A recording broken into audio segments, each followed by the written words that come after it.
दुनिया हैरान हुई जब एक ऐसे बादशाह ने खुद को बदलने का फैसला किया जो अपनी जुल्म और जबर की हुक्मरानी के लिए मशहूर था। इसकी रियाया जो दुआएं करती थी कि या तो उसका तख्त छिन जाए या वो मौत के मुंह में चला जाए, एक दिन बादशाह की हैरत अंगेज ऐलान ने सबको हैरान कर दिया। बादशाह ने ऐलान किया कि वो अपनी पुरानी जालमाना आदत और रवैया तर्क कर रहा है और अब किसी पर जुल्म और नाइंसाफी नहीं करेगा। उसने वादा किया कि उसकी हुकूमत में अदल व इंसाफ ही होगा और उसकी वादे ने उसको नेक दिल बादशाह के नाम से मशहूर कर दिया। कई महीनों तक बादशाह ने अपने कौल का पास रखा और रियाया उसके इंसाफ और नेकी की गवाह बन गई। लोग अब उसको दुआएं देते और उसकी तारीफ करते नहीं थकते थे। लेकिन इस तब्दीली की वजह क्या थी?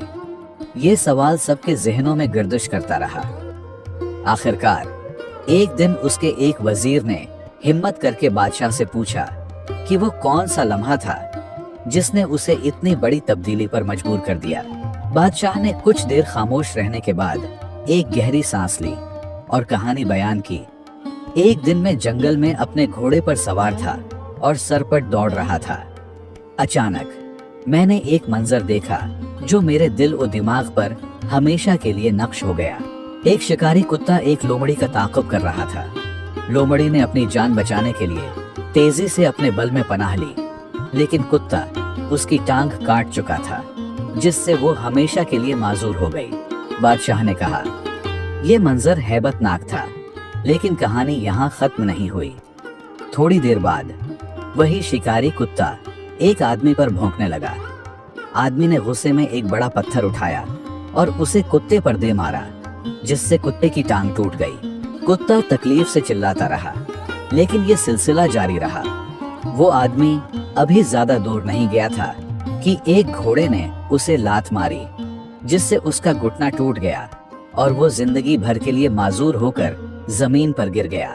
बादशाह ने अपनी बात जारी रखी।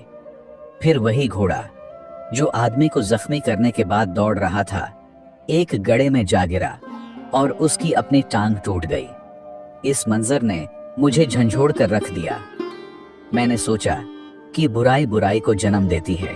बादशाह ने कहा कि जो आपके सामने आता है उस पर गौर करना चाहिए कि खुदा उसे ये मंजर क्यों दिखा रहा है। कहीं ये किसी गुनाह या जुल्म की तंबिया तो नहीं। ये सुनकर वजीर के दिल में एक नापाक ख्याल पैदा हुआ।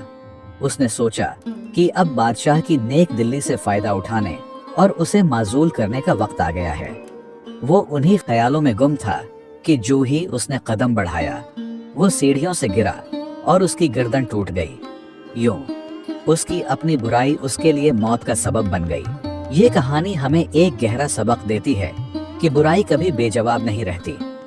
हर गुनाह जुल्म का बदला दुनिया ही में मिलता है, लेकिन अगर किसी को न मिला तो हरगिज ये न सोचे कि वो जीत गया, बल्कि उसका बदला आखिरत में लिया जाएगा और एक एक टके का हिसाब देना होगा।